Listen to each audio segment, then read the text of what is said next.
இப்போ விஜய் சார் வந்து ஒன்றும் இல்லை, காரில் போயிட்டு இப்படி திரும்பினார் டெல்லியில் நியூஸ். அவர் வந்து ஏதோ இப்படி கை தூக்கி தலையை சவறாரோ இல்லை ஃபேஸை துடைக்கிறாரோ அது நியூஸ். இவன் கேப்சர் பண்ணுறது தான் நான் சொல்கிறேன்னா. அப்பேற்பட்ட ஒரு மனிதன் ஒரு சின்ன வார்த்தை விட்டால் அது பெரிய வைரல். அப்பேற்பட்ட ஒரு பர்சனை கொண்டு போய் நீங்கள் அங்கே நிற்க வச்சு இங்கே நிற்க வச்சு இங்கே அலக்கழிச்சு டென்ஷன் டென்ஷன் டென்ஷன். இது வந்து என்னன்னா மேலும் மேலும் மேலும் மேலும் மேலும் மேலும் அவர் காலை வந்து ஓங்கி இப்படி அடித்து நான் வரேன்னு சொல்லி தான் ஒரு லைன் சொல்லியிருக்காரு. அது உண்மை. பராசக்தி ரிலீஸ் ஆச்சு. படம் ரிலீஸ்க்கு முன்னாடியே விஜய் ரசிகர்கள் படம் ஃப்ளாப்பு அப்படின்ற மாதிரி ஒரு நெகட்டிவிட்டியை ஏன் பரப்புறாங்க? ஏன் சிவகார்த்திகேயன் நல்லா இருந்தால் உங்களுக்கு பிடிக்காதா? ஏன் சிவகார்த்திகேயன் படம் வரக்கூடாது விஜய் படத்தோடு சேர்ந்து அப்படின்ற? விஜய் ரசிகர் தான் பண்ணாங்கன்னு என்ன ப்ரூஃப்? என்னமோ பண்ணிட்டு போகிறாங்க. அடுத்த ஒரு படம் வருது, அதுவும் ஒரு கலைப்படைப்பு, அதுலேயும் கலைஞர்கள் இருக்காங்க. விஜய் சாருக்கு ரொம்ப பிடிச்ச மனிதர்கள் அதில் இருக்காங்க, அவருக்கு வேண்டிய மனிதர்கள். அவர் ஒத்துக்கவே மாட்டார் இந்த விஷயத்தை. அவர் படம் வராதனால இந்த படத்தை நீங்கள் பண்ணுங்கன்னு சொன்னால் விஜய் சார் தான் ஃபஸ்ட்டு பனிஷ்மெண்ட் கொடுக்குறது. சிவகார்த்திகேயன் அவர் போயிருக்காங்க, ஜெயம் ரவி போயிருக்காங்க, அண்ட் ஒருவர் ஜிவி பிரகாஷும் திருவாசகம் பாடிருக்கார். அட்டகாசம், சூப்பர். நம்மளோட தமிழ் பெருமையை அங்கே வந்து நல்லாவே அதை வந்து கொடியை உயர்த்தி பறக்க வச்சுட்டாங்கன்னு சொல்லிட்டு இன்னும் 2-3 நடிகர்களை கூப்பிட்டுருக்கலாம். இவ்வளோ பேர் படம் ரிலீஸ் ஆகும்னு பேசிக்கிட்டே இருக்காங்க எல்லாருக்கும். ஆனால் நடிகர் விஜய் ஏன் மௌனம் காக்குறாரு? அவர் மட்டும் ஏனும் பேசாமல் இருக்காரு? ஒரு விமர்சனமும் வைக்கப்படுது. இதுதாங்க எல்லாரும் கேட்குறது. நான் சொல்கிறது என்னென்னா, இப்போ விஜய் சார் வந்து ஒன்றும் இல்லை, காரில் போயிட்டு இப்படி திரும்பினார் டெல்லியில் நியூஸ். அப்புறம் அவர் வந்து ஏதோ இப்படி கை தூக்கி தலையை சவறாரோ இல்லை ஃபேஸை துடைக்கிறாரோ அது நியூஸ். இவன் கேப்சர் பண்ணுறது தான் நான் சொல்கிறேன்னா. அப்பேற்பட்ட ஒரு மனிதன் ஒரு சின்ன வார்த்தை விட்டால் அது பெரிய வைரல். தப்பாக போய் ரீச் ஆகும் சில சமயம் நல்லா போய் ரீச் ஆகும். பேசாமல் இருக்க தான் ஒரு லீடருக்கு அழகு வந்து பேசாமல் இருக்கிறது தான். அவருக்காக நாங்கள் இத்தனை பேர் பேசிகிட்டு இருக்கோம். ட்வீட் போட்டிருந்தாரு. அதான் இல்லை, நம்ம இத்தனை பேர் பேசிகிட்டு இருக்கோம். அவர் பேசணுன்ற அவசியமே கிடையாது. அவர் எவ்வளோ வலி இருக்குன்னு யோசிச்சு பாருங்க. உள்ள எவ்வளோ பெயின் இருக்கும். என்ன தப்பு பண்ணார் அவர்? என்ன தப்பு பண்ணார் சொல்லுங்க? எந்த தப்புமே பண்ணாத ஒரு மனுஷன் சினிமாக்காக டிசிப்ளினோட ஒரு நாளும் எல்லாருக்கும் முன்னாடி டைமுக்கு வந்து டிசிப்ளினாக இருந்து அவரோட வேலையை பியூட்டிஃபுல்லாக செஞ்சு அவ்வளோ மக்களோட அன்பை சம்பாரித்து புரட்சித் தலைவர் எம்ஜிஆருக்கு அப்புறம் சம்பாரித்து இவ்வளோ தூரம் ஒரு கலைக்காக அவர் அர்ப்பணிச்சிருக்காரு. ஒரு கலை குடும்பத்துலேருந்து வராரு. அவங்க அப்பா பெரிய டைரக்டர். அதுக்கப்புறம் அவரோட சொந்த உழைப்பு தன்னையே செதுக்கிட்ட ஒரு மனிதர். செல்ஃப் மேடு தான் அவர், சிற்பின்னு தான் சொல்லணும். அண்டு ஓப்பன் பண்ணதை கேட்டு அவங்க அப்பா எஸ்ஏசி சார் எல்லாமே பண்ணார் பையனுக்காக. ஒரு அப்பா பண்ண வேண்டிய அத்தனை விஷயங்களும் பண்ணார். ஆனால் சாதாரண பையன் இல்லையா அவர். அவளுக்குள்ள அவ்வளோ டேலண்ட் இருக்குது. இவ்வளோ பெரிய ஒரு கலைஞன் அப்படின்றது கொடுத்ததுக்கு அவங்களுக்கு நன்றி சொல்லணும். அவரை உருவாக்கிட்டார்.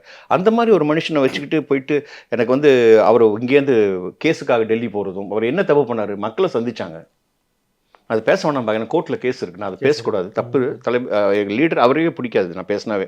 ஏன்னா சொல்லியிருக்காங்க, ஓப்பனாகவே சொல்லிடுறேன். வந்து அப்பேற்பட்ட ஒரு பர்சனை கொண்டு போய் நீங்கள் அங்கே நிற்க வச்சு இங்கே நிற்க வச்சு இங்கே அலக்கழிச்சு டென்ஷன் டென்ஷன் டென்ஷன். இது வந்து என்னன்னா மேலும் மேலும் மேலும் மேலும் மேலும் மேலும் அவர் காலை வந்து ஓங்கி இப்படி அடித்து நான் வரேன்னு சொல்லி தான் ஒரு லைன் சொல்லியிருக்காரு. அது உண்மை.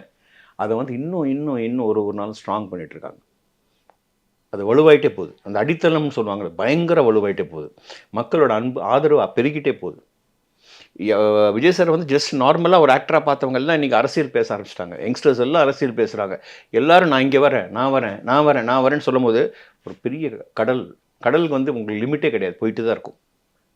அது அப்படியே உருவாகிட்டு இருக்கு. ஒரு பெரிய அலை பின்னாடி ரெடியாக இருக்குது. இந்த மாதிரி இருக்கும்போது இந்த மாதிரி விஷயம் வந்து நாளைக்கு எனக்கு தெரிஞ்சு இது நல்லதை நோக்கி போகக்கூடிய ஒரு நல்ல விஷயம்.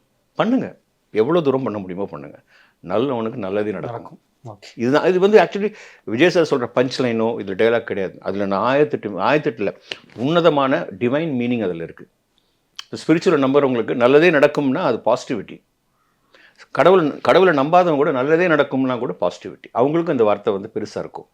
ஸோ நல்லதே நடக்கும். ஓகே. ஸோ அதே மாதிரி இன்னொரு விமர்சனம் விஜய் ரசிகர்கள் மீது வைக்கப்படுறது என்னன்னு பார்த்தீங்கன்னா, இப்போ ஜனநாயகன் ரிலீஸ் ஆகலை, அடுத்த நாள் சிவகார்த்திகேயனோட பராசக்தி ரிலீஸ் ஆச்சு.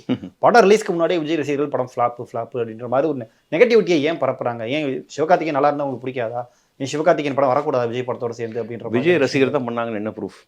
சோஷியல் மீடியாவில் நம்ம பார்க்குறோம்ல, எல்லாருமே மோஸ்ட்லி அதுக்கு முன்னாடி போஸ்ட் பண்ணி விஜய் ப்ரைஸ் பண்ணி போடுறாங்க, அடுத்து பார்த்தா சிவகார்த்திகேயன் நெகட்டிவாக பண்ணுறாங்க. சரி, நான் ஒன்று சொல்கிறேன். நீங்கள் ஃபேன்ஸு, இந்த ஃபேனட்டிக்ஸ் இவங்கள வந்து ஓரளவுக்கு தான் நீங்கள் கண்ட்ரோல் பண்ண முடியும். ஸோ அவங்களுக்கு ரொம்ப பிடிச்ச ஒரு மனிதரோட படம் வருது. ஃபார் எக்ஸாம்பிள் எம்ஜிஆர் சார்லாம் எடுத்துங்க, புரட்சி தலைவர்லாம் எடுத்துங்க, படம் வருது அப்படின்னும் போது எப்படி இருக்கும்? அந்த பால் ஊற்றுற கலாச்சாரம், மேலே ஏறுறது, மாலை போடுறது, ஸ்லோவாக குறைச்சிக்கிட்டே வந்தாங்க. இது வேணாம் அந்தந்த ஹீரோ சொன்னாலே ஒழிய வேறு யார் சொன்னாலும் கேட்க மாட்டாங்க. இங்கே போய் நீங்கள் எவ்வளோ பேரை கண்ட்ரோல் பண்ணுவீங்க சொல்லுங்கள். ஒருத்தர்கிட்ட விஜய் சார் ஃபோன் பண்ணி பேச முடியுமா, இல்லை கையெடுத்து இல்லை மெசேஜ் போட முடியுமா? கிடையவே கிடையாது. அவங்களுக்கு வந்து ஒரு ஃபேனாக தான் அவங்க பிஹேவ் பண்ணுவாங்க. இப்போ தான் நான் என்ன சொல்ல வந்தேன்னா, ஃபேன்ஸ் அப்படின்னும் போது அவங்களுக்கு இப்போ செல்ஃப் டிசிப்ளின் வந்துக்கிட்டு இருக்கு. முதல் மாதிரி பழைய ஃபேன்ஸாக இருந்ததுன்னா இன்னும் வேர்ஸ்ட்டாக இருக்கலாம். நான் சொல்ல ஃபார் எக்ஸாம்பிள் யாரோ பண்ணிவிட்டு அவங்க மேலே கூட பழிய போடலாம். இன்னசென்ட்டான ஃபேன்ஸாக கூட இருப்பாங்க. பட் எங்களை பொறுத்த வரைக்கும் ஐடி விங் டிவிகே அப்படின்னும் ரொம்ப ரெஸ்பான்சிபிளான யங்ஸ்டர்ஸ். அங்கே இருக்க ஹார்ட் அண்ட் சோல் போட்டு வேலை செய்கிறாங்க. நீ அவங்கக்கிட்ட எந்த விதமான வந்து ஹேட்ரடோ இவனை வன்மமோ அதெல்லாம் தெரியவே தெரியாது. பப்ளிக்லேருந்து வரவங்க விஜய் சாரை பிடிச்சவங்க அதை பண்ணலாம். பட் நான் என்ன சொல்கிறேன்னா அது கூட வேணாம், அது கூட நீங்கள் தயவு செஞ்சு நிறுத்திடுங்க. ஏன் சொல்கிறேன்னா ஒரே ஒரு மனுஷனை தான் போய் இதுப்பா. அதான் இல்லை இவங்க படுற சைட்லாம் இப்போ நடிகர் விஜய் தானே பாதிக்கும். அதுதான் சொல்லிட்டு இருக்கேன். அவங்ககிட்ட நான் கேட்குறது என்ன, ஒரு செல்ஃப் டிசிப்ளின் நீங்கள் கொண்டு வந்துட்டிங்கன்னா என்னமோ பண்ணிட்டு போகிறாங்க. அடுத்த ஒரு படம் வருது, அதுவும் ஒரு கலைப்படைப்பு, அதுலேயும் கலைஞர்கள் இருக்காங்க. விஜய் சாருக்கு ரொம்ப பிடிச்ச மனிதர்கள் அதில் இருக்காங்க, அவருக்கு வேண்டிய மனிதர்கள். அவர் ஒத்துக்கவே மாட்டார் இந்த விஷயத்தை.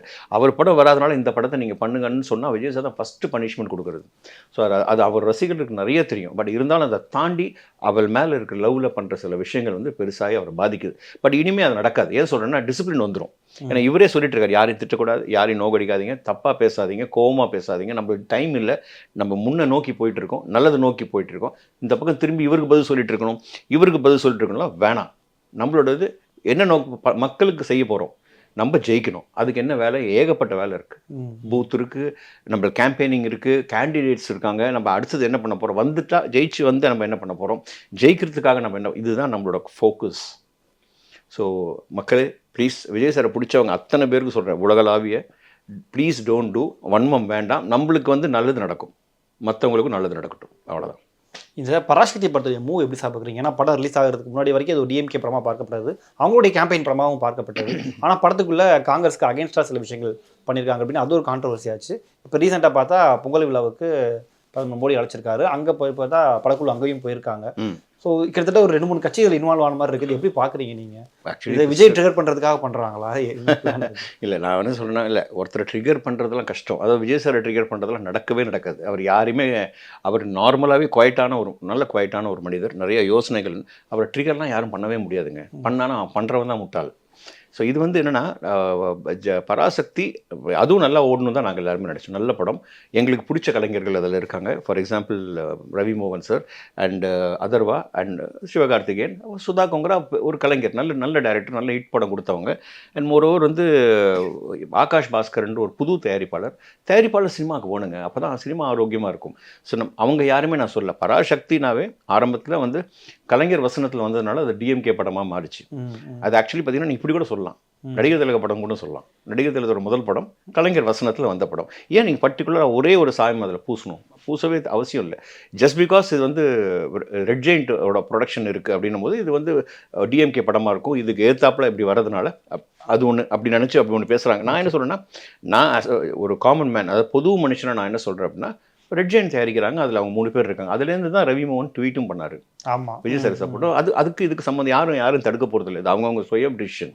ஸோ பட் இப்போது எல் முருகன் அவர்கள், மதிப்புக்குரிய அமைச்சர் இன்ஃபர்மேஷன் அண்ட் ப்ராட்காஸ்டிங், அவரோட வீட்டுக்கு விசேஷத்துக்கு போகிறது வந்து ஒரு நார்மல் இன்வைட். அது நார்மல் இன்வைட். ஆனால் என்னென்னா, எனக்கு என்ன தோணுச்சுன்னா, சிவகார்த்திகேயன் அவர் போயிருக்காங்க, ஜெயம் ரவி போயிருக்காங்க, அண்ட் ஒருவர் ஜிவி பிரகாஷன் திருவாசகம் பாடிருக்காரு, அட்டகாசம் சூப்பர். நம்மளோட தமிழ் பெருமையை அங்கே வந்து நல்லாவே அதை வந்து கொடியை உயர்த்தி பறக்க வச்சுட்டாங்க. இல்லைன்னு சொல்லிட்டு இன்னும் 2-3 நடிகர்களை கூப்பிட்டுருக்கலாம். அதான் ரஜினி சார் கூப்பிட்டுருக்கலாம். நான் எதுக்கு சொல்ல வரேன்னு கூப்பிட்டுருக்கலாம். இதுதான் வந்து என்ன பண்ணும், இப்போ நீங்கள் கேட்குற கேள்வியில் அந்த மாதிரி எண்ணமே நம்மளுக்கு இல்லைன்னா கூட நம்மளுக்கு தோண ஆரம்பிச்சிடும். இப்போ நார்மலாக இப்போ இருக்கிற சுச்சுவேஷனுக்கு நினைக்கும் போது பாடுறா அப்படின்னு நம்மளுக்கு தோண ஆரம்பிக்கும். பட் நம்ம அப்படி நினைக்க வேணாம். அங்கே போனதுனால வந்து யாருக்கும் இங்கே பாதிப்பு கிடையாது, யாரும் ட்ரிகர் ஆகல, யாருக்கும் எந்த விதமான லாஸும் கிடையாது. நல்லபடியாக போனாங்க, என்ஜாய் பண்ணிட்டு வந்துட்டாங்க, அவ்வளோதான், சிம்பிள். இவ்வளோ தான் நடக்கும். இதுக்கு மேலே என்ன எதிர்பார்த்தாலும் நடக்காது. சுற்றி அரசியலாம் எதுவும் கிடையாது. இதில் அரசியல் இருந்துக்கிட்டே போதுங்க. எங்களுக்கு என்ன பாதிப்பு இதில்? நத்திங். வெறும் நியூஸாக போகும், 2 நாள் இருக்கும், 3ஆவது நாள் வந்து அடுத்த நியூஸுக்கு போயிடுவாங்க, அவ்வளோதானே தவிர இதில் வந்து நம்ம ஏன் நீங்கள் இந்த கேள்வி கேட்டிங்க எனக்கு தெரியும். இதில் இன்னும் 2-3 நடிகர் போயிருந்து அந்த கேள்வி வந்திருக்காரு. கரெக்டாக அந்த படக்குழு போனதுனால தான் இந்த டவுட்டு. நம்ம அதை விட்டுருவோம். எதுக்கு அது? நம்மளுக்கு அது ஒன்றுமே கிடையாது, ஒன்றுமே பண்ணாது. அண்ட் எங்கள் லீடருக்கு வேணாங்க, விடுங்க. ஸோ இப்போ அடுத்ததாக டிவிக்கில் யார் சார் இணையிறாங்க? ஏன்னா நிறைய பேர் தகவல் கேள்விப்படுறோம், நிறைய பேர் வந்து இணைய போகிறாங்க, பாதி பேர் வந்து விஜய் சார் கூட இருக்கணும், ஒரு ஃபேம்காக பாதி பேரும் வராங்க அப்படின்னு கேள்விப்படுறோம். இது எப்படி ஃபில்டர் பண்ணுறாங்க, எப்படி ப்ராசஸ் போயிட்டு? யார் வராங்கன்றது என்னால் இப்போ சொல்ல முடியாது. ஏன்னா வராங்க, ஒருத்தருக்கு மூலியமாகவும் வராங்க. இப்போ போன வாட்டி பார்த்தீங்கன்னா, செங்கோட்டையன் மூலியமா நிறைய பேர் சேர்ந்திருக்காங்க. திரு அருண்ராஜ் அவர்கள் மூலியமா செஞ்சிருக்காங்க. திரு பொதுச் செயலாளர் மூலியமா சேர்றாங்க. வந்து இணையறாங்க. அந்தந்த ஊர்ல மாவட்டத்தில அவங்கவங்க மாவட்ட செயலாளர் முன்னாடி போய் இணையறாங்க. இணைஞ்சுக்கிட்டு தான் இருக்காங்க. டெய்லி அது நடந்துகிட்டு இருக்கு. இப்போ நான் வந்து என் மூலியமா நான் சொன்ன போறது வந்து எனக்கு தெரிஞ்சு வந்து நான் பெருமைக்கு சொல்றீங்க. மோர் தென் 1000 பேர் இருக்காங்க. 1000 பேர் இருக்காங்க. நான் ஃபில்டர் இணையறதுக்கு வெயிட் பண்ணிட்டு இருக்காங்க. ரெடி. இணையத்துக்கு வெயிட் பண்றாங்க. அதுக்கு ஒரு தருணம் வரணும்.